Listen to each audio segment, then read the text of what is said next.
Okay, next जो हमारी case study है वो रिलेटेड है profit or loss on asset. ठीक है, तो यहाँ पर हमें प्रॉफिट और लॉस जो है वो कैलकुलेट करना होता है।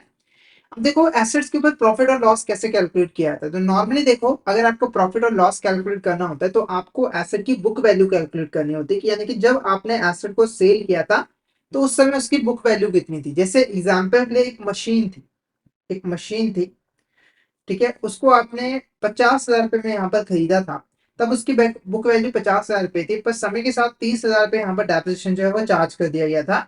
अब जब आप उसकी सेल करो तो उसकी वैल्यू सिर्फ और सिर्फ 20,000 रुपए की है। ठीक है, तो अगर आप उसको 40,000 में सेल करते हो तो आपको यहाँ पर प्रॉफिट होगा, कितना प्रॉफिट होगा, 20,000 रुपए का।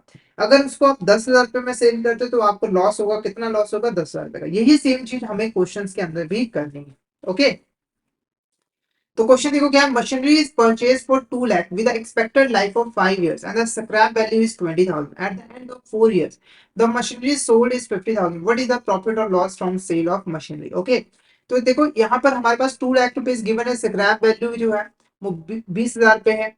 अब हमें एसएलएम मेथड का यूज करके यहाँ पर प्रॉफिट और लॉस को कैलकुलेट करना है। तो पहले हम 1 साल की डेप्रिसिएशन कैलकुलेट करेंगे। तो ओरिजिनल कॉस्ट है 2 लाख रुपए की, उसमें से आपको माइनस करना है 20,000 रुपए जो कि आपकी स्क्रैप वैल्यू, फिर उसे डिवाइड करना है आपको लाइफ ऑफ मशीन के साथ जो कि हमारे यहाँ पर 5 years है।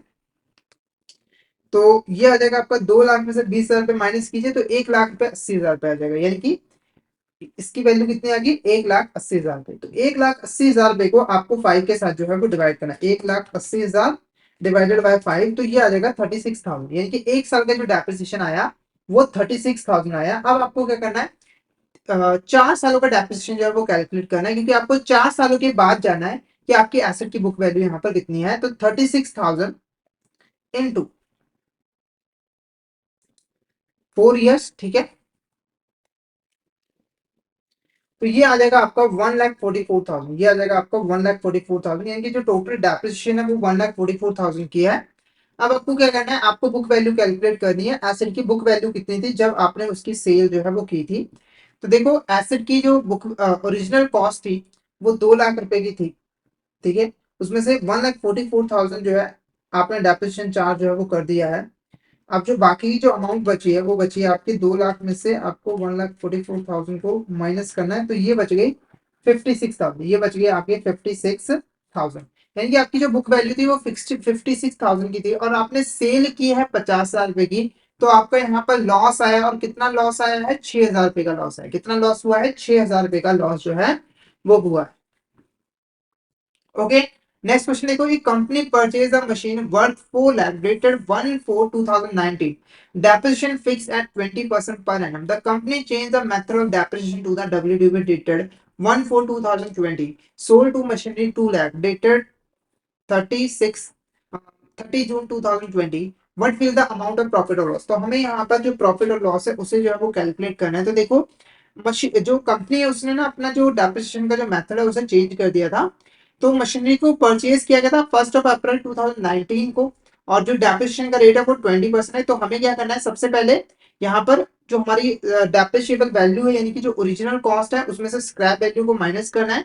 अब देखो हमारी ओरिजिनल कॉस्ट कितनी है, 4 लाख रुपए की, और स्क्रैप वैल्यू जो है वो 0 है। तो हमें क्या करना है, यहाँ पर सिंपल 4 लाख रुपए का 20% जो है वो कैलकुलेट कर लेना है और आपको 1 साल का डेप्रिसिएशन मिल जाएगा एसएलएम मेथड के अकॉर्डिंग।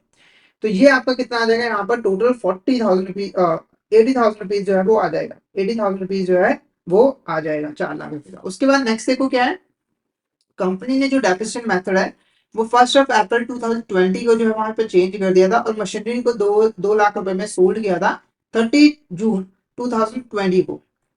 यानी कि यहाँ पर जो आपकी मशीनरी यूज हुई है वो 1 अप्रैल से 30 जून तक ही यहाँ पर हो पाई है, यानी कि सिर्फ और सिर्फ 3 महीनों के लिए यूज की गई। ठीक है, तो हमें डब्ल्यू मेथड का यूज करना है। तो देखो आपकी जो रिटर्न डाउन वैल्यू है वो कितनी होगी, यानी कि बुक वैल्यू सेकेंड ईयर में कितनी होगी, 4 लाख में से 80,000 रुपए को आपको माइनस करना है। 4 लाख में से आपको 80,000 रुपए को माइनस करना है, तो ये आ जाएगा आपका 3,20,000 रुपए। अब इसको इंटू कर देना है 20%। अब 3 लाख रुपए का आपको 20%, 3,20,000 रुपए का 20% आपको जो है वो कैलकुलेट करना है। तो 20% इंटू 100 ये आ जाएगा आपका 64,000। ये तो हुआ 1 साल का डेप्रिसिएशन, आपको सिर्फ 3 महीनों का डेप्रिसिएशन चाहिए। तो 64,000 को आपको मल्टीप्लाई करना है 3 के साथ, डिवाइड करना है 12 के साथ, तो इंटू 3 डिवाइडेड बाय 12, तो ये आ जाएगा आपका 16,000, ये आ जाएगा आपका यहाँ पर 16,000, ठीक है। तो ये जो है वो सेकंड ईयर का यहाँ पर डेप्रिसिएशन है, तो आपकी जो टोटल डेप्रिसिएशन होगा वो कितना हो जाएगा, 80,000 प्लस 16,000, ठीक है। तो ये आपका लगभग हो जाएगा 80,000 प्लस 16,000, तो ये हो जाएगा 96,000, ठीक है। अब आपको बुक वैल्यू कैलकुलेट करनी है, तो देखो 4 लाख,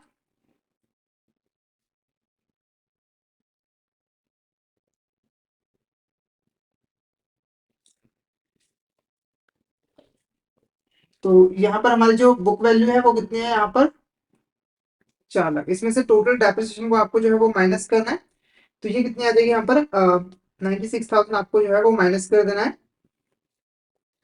तो 4 लाख में से आपको 96,000 जो है वो माइनस कर देना है, तो ये आ जाएगा आपका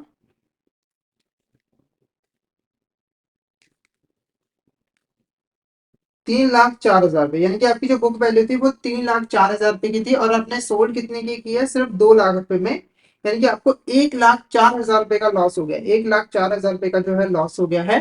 तो ऑप्शन ए हमारे यहाँ पर क्या होगा, करेक्ट आंसर है, option A is a correct answer. तो 1,04,000 रुपये का आपको लॉस जो है वो हो चुका है।